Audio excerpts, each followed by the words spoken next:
cerobongnya. Dia Bayangkara ini dia mau minta ambil wakil ketua umum. Ya. Jadi Pak Mungkin Anwar itu kan di mana tuh 2010.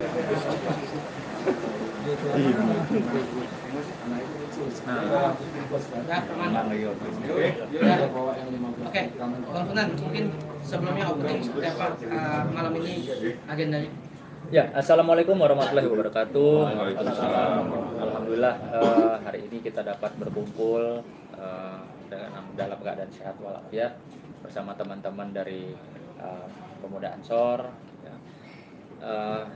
Kita semua di sini prihatin dan ingin meluruskan ya, menjelaskan kepada masyarakat khususnya yang berumat Muslim, berumat Islam maupun yang agama-agama lainnya supaya tidak ada simpang siur dan tidak ada praduga-praduga terkait dengan laporan kami yang kami sudah laporkan pada saat itu dengan terlapornya Dr. Richard Lee dan Arif Edison yang kami duga berdasarkan dari analisa kami tentunya sama-sama bahwa ada muatan ya atau ada dugaan terkait dengan penistaan agama yang dimanapun kemarin saya juga melihat hasil daripada press conference-nya dokter bersama rekan-rekan media di mana kemarin ditanyakan sama teman-teman media terkait dengan kasus apa yang kami laporkan. Beliau menyatakan tidak perlu minta maaf karena dia merasa tidak bersalah. Nah, sebelum kita bahas terlebih lanjut, apa sih yang menjadi persoalan sehingga kami menduga adanya penistaan agama itu?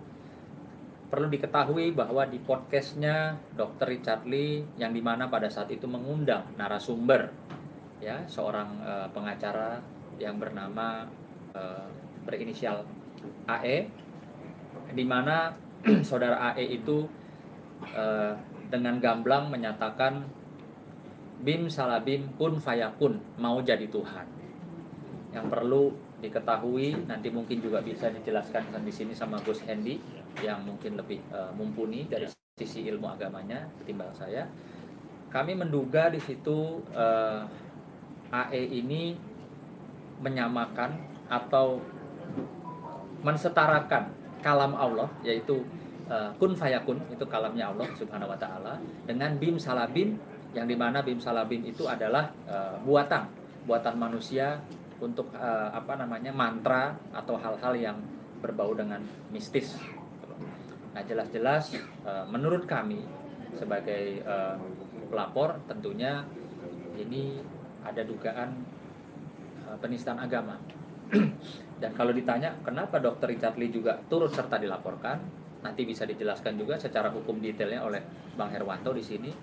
Karena kami duga dia tanpa mengedit ya pernyataan yang kami anggap itu satu penistaan, tidak melalui editing yang benar sehingga bisa ditonton oleh jutaan pemirsa di YouTube channelnya yang kami duga adalah milik Dr. Richard Lee.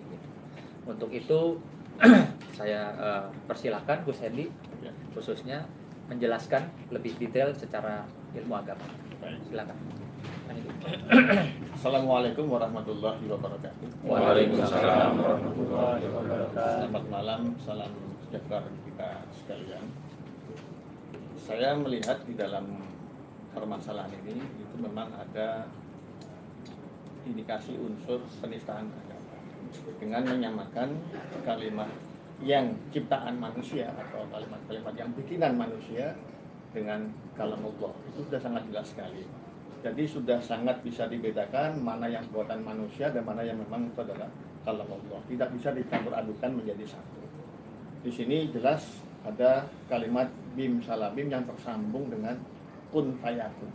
Sedangkan kun fayakun itu adalah kalimat Allah, ya, firman Allah di dalam Al-Qur'anul Karim. Sehingga sangat tidak elok, tidak pantas jika kalimat itu disamakan, disetarakan dengan apapun itu ciptaan manusia. Itu tidak pantas dan tidak elok.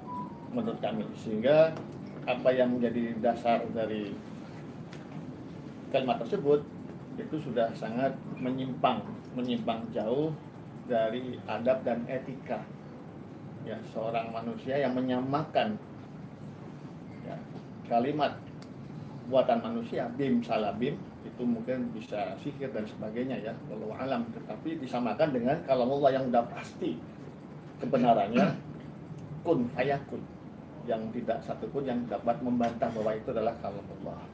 Mungkin demikian dari saya, sehingga saya melihat hal ini tentu sangat tidak baik ke depannya dan memang harus diluruskan untuk menjadi pembelajaran, untuk menjadi pengetahuan bagi generasi yang akan datang, untuk tidak bermain-main dengan kalimat-kalimat Allah, dengan kitab suci, agama apapun, tidak cuma Islam ya, agama apapun, tidak bermain-main dengan kalimat Allah, apalagi menyamakan dengan buatan manusia ya, jadi saya sangat menyayangkan sekali kalimat tersebut kemudian tersiar di mana-mana tanpa ada editing dan sebagainya, tanpa ada perbaikan dan sebagainya. Saya rasa itu sudah sangat tidak baik dan itu akan melukai seluruh umat muslim yang mempercayai kitab suci Al-Quran sebagai pegangan pedoman hidupnya, mungkin begitu. Tapi apakah akan tabayun, Gus? Nanti saya melihat ke depannya langkah-langkah berikutnya, tentu kami akan meminta pendapat saran dari guru-guru kami ya, karena pada dasarnya kami sangat patuh tawadhu sami nawatona dengan guru-guru kami. Tapi yang jelas dari kalimat tersebut itu sudah sangat jelas menistakan agama karena menyamakan bim salabim dengan kun fayakun yang sudah ada batasnya menjadi satu kesatuan ya. Ini yang saya rasa tidak baik dan ini saya rasa harus menjadikan koreksi dan pembelajaran untuk generasi yang akan datang buat tidak boleh bermain-main dengan kalimat Allah, dengan kalam Allah, dengan Al-Quran, bahkan dengan kitab manapun ya. Tidak hanya Islam tetapi kitab manapun tidak boleh menyamakan bahasa manusia, kitab manusia dengan apa yang sudah difirmankan oleh Allah. Bang Herwanto, apakah ada update dari RL dan AE sendiri, Bang? Ya, kemarin disampaikan oleh Dr. Richard. Nah, setelah saya mencermati kalimat yang diucapkan oleh Dr. Richard, justru ini semakin menambah semangat saya untuk menggali lebih dalam lagi. Mungkin kesimpulan saya salah kemarin. Ternyata saya berkonsultasi, ya, diskusi dengan para tokoh agama, dengan tokoh pemuda, ya. Itu ternyata sama kesimpulannya sama seperti saya pada saat saya membuat laporan. Tadi sudah disampaikan oleh Gus Hendy, termasuk penistaan agama. Jadi saya tidak mau lagi membahas masalah tentang keagamannya, sudah tidak beri tafsir lagi, sudah dengan tegas dinyatakan penistaan agama. Nah, saya membahasnya dari sisi hukumnya. Nah, kalau dari pernyataan Dr. Richard mengatakan bahwa saya tidak akan minta maaf karena dia merasa tidak bersalah. Sekarang saya jelaskan nih. Tahun 1990 itu ada namanya tokoh, namanya Arswendo Atmowiloto.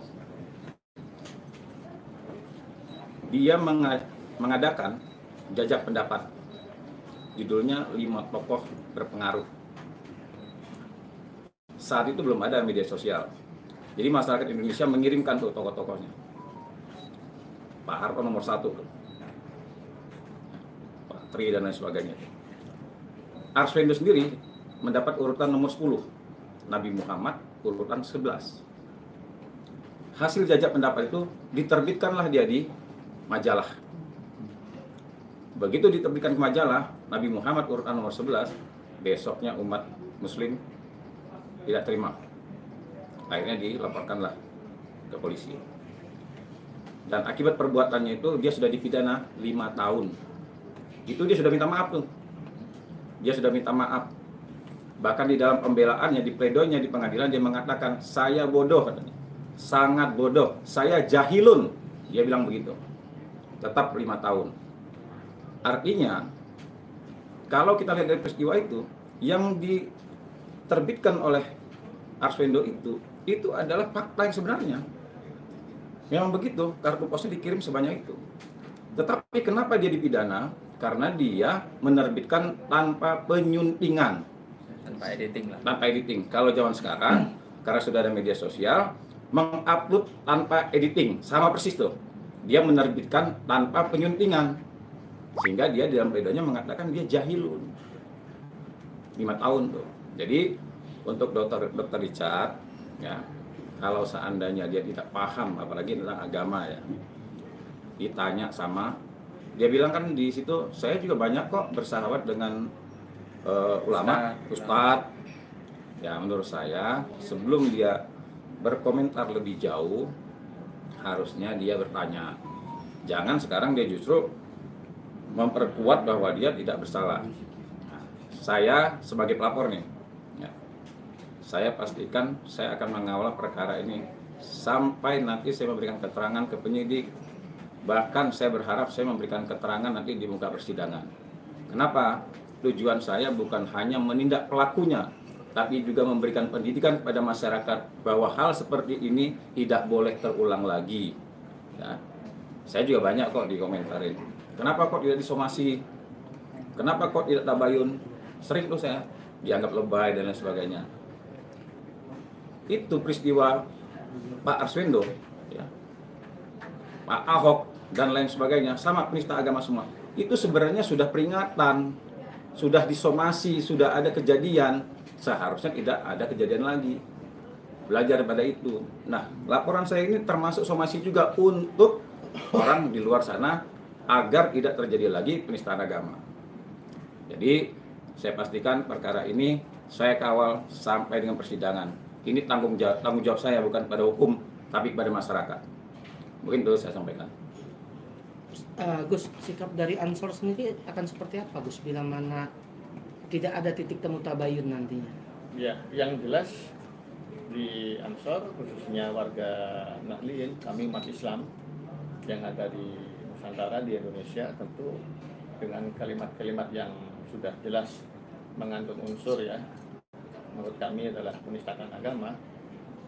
Jika pihak-pihak yang terkait kemudian tidak merespon dengan baik atau tidak mau bertanggung jawab seperti apa yang mereka sudah pernah sampaikan, maka tentu Ansor dan seluruh warga Nahdliyin seluruhnya mungkin insya Allah tentu akan bersama-sama dengan kami akan bergerak ya untuk menyampaikan aspirasi kami ke pihak yang berwajib.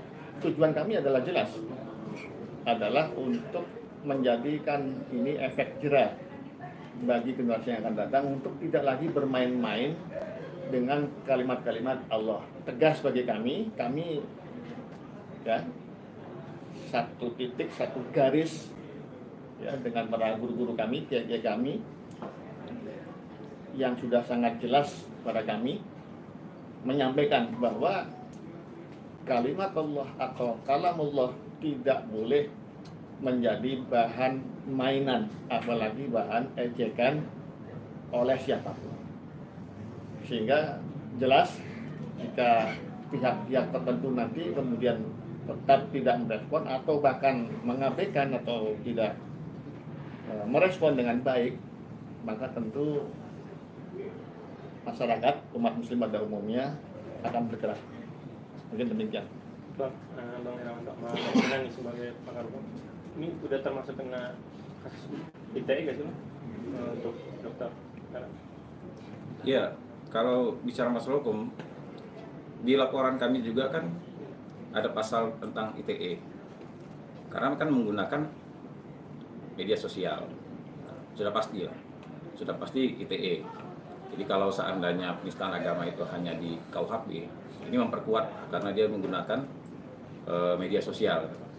Jadi sekali lagi ya, ini sebenarnya bukan bicara masalah hukum KUHP atau ITE, bukan hanya itu, tapi yang lebih lebih memberikan semangat di jiwa kami ya. Ini kan tadi saya sampaikan juga bicara ini kalau seandainya kita ini pakar hukum lah, pasal-pasal yang ada di undang-undang manapun kita bisa politisir loh. Bisa kita mainkan, kita jagonya, kita pakar hukum. Kita sudah biasa bersilat lidah di pengadilan mempolitisir tentang pasal-pasal. Tetapi di dalam agama tidak menafsir. Sudah jelas. Jadi sehingga ini memberikan semangat kami. Ini bukan lagi bicara masalah hukum tentang KUHP, ini bicara masalah keislaman kita, keyakinan kita. Nah, kalau seandainya kalam Allah umpamanya ini hanya dipermainkan, saya bukan tujuan hanya menindak pelakunya, tapi mencegah perbuatan ini tidak terulang lagi. Nah, kalau seandainya perkara seperti ini dianggap biasa saja, yang kalam Allah, Al-Quran aja kami nggak boleh taruh di bawah. Nah, kalau seandainya sampai dipermainkan, bagaimana dengan sabda Rasulullah yang di bawah itu? Nah, kami mencegah agar jangan sampai, ya, ini yang paling tinggi nih, yang paling tinggi kami jaga, ya, jangan sampai ini ternoda, apalagi sampai ini dibiarkan berlalu. Oke, pesan buat RL dan lain mungkin, Bang Sunan, Bang Herwanto. Ya, yang pasti kita tadi sudah sama-sama mendengar ya bahwa edukasi dari orang yang kami anggap memiliki atau mumpuni lah ya, dalam ilmu agama, bahwa apa yang dikatakan kun fayakun itu bukan bahasa Arab seperti yang mereka anggap ya. Wah, kenapa saya kan cuma nyebut itu bahasa Arab? Salah. Itu kalam Allah Subhanahu wa taala, bukan bahasa Arab. Gitu. Bukan bahasa Arab seperti apa yang dia sampaikan kayak alhamdulillah, assalamualaikum, itu nggak bisa disamakan. Mungkin begitu ya, Gus ya? Iya. Jadi ini bukan kata saya, cuma memang ini bukan bahasa Arab yang bisa disampaikan dengan situasi-situasi yang biasa saja terjadi gitu ya. Apalagi kan dia menyampaikan ini untuk dalam tanda kutip merendahkan seseorang gitu. Merendahkan seseorang dengan menggunakan bim salah bim kun fayakun, mau jadi Tuhan. Itu berarti kan ada tendensi kepada seseorang yang kita juga nggak peduli, nggak mau tahu urusannya dia dengan orang itu. Ya, yang kami peduli di sini, ya, saya sebagai umat Muslim melihat bahwa ini sesuatu yang sangat-sangat tidak boleh, ya, tidak boleh disampaikan, apalagi ditonton oleh jutaan pemirsa. Ini yang saya sayangkan. Seharusnya dokter yang punya podcast tersebut, ya, kan katanya banyak teman-teman ustadznya. Sebelum dirilis, harusnya dia komunikasi dong, Ustadz, Kiai, ini narasumber saya ngomong seperti ini nih, bim salabim kun fayakun. Kira-kira boleh nggak nih? Atau ini menjadi hal yang biasa nggak? Seperti bahasa Arab lainnya. Gitu loh. Jadi jangan udah ada masalah kayak gini baru dia bilang, mengklaim saya kenal ustadz, saya kenal kiai. Kenapa sebelum itu dirilis dia tidak konsultasi, diskusi, tukar pikiran gitu loh.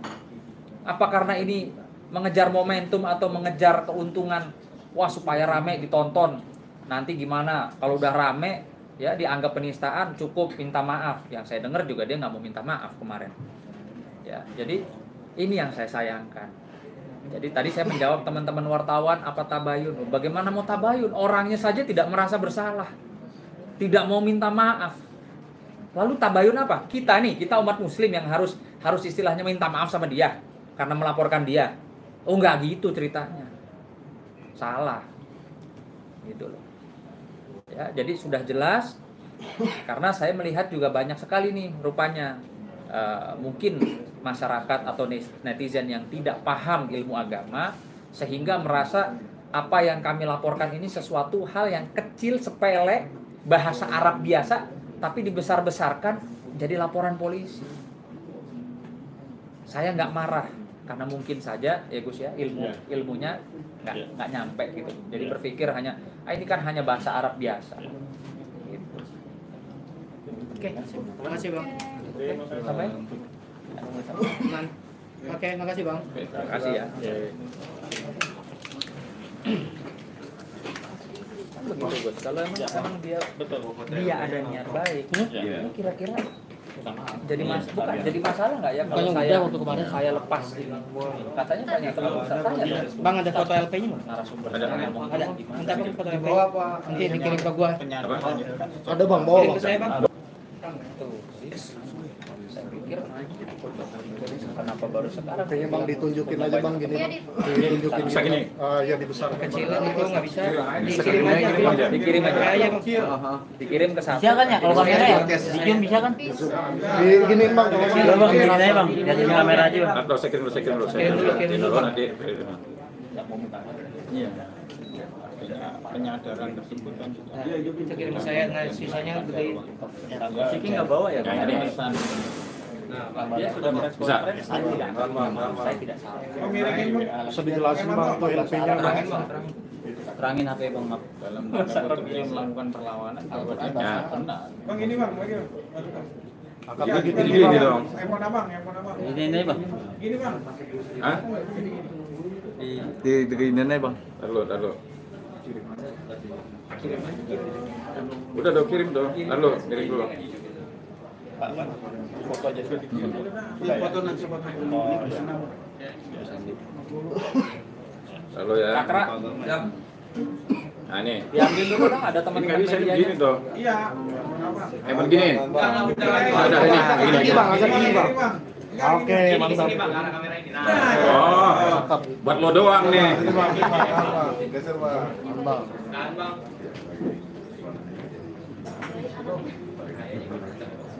Pernah juga black light. Backlight.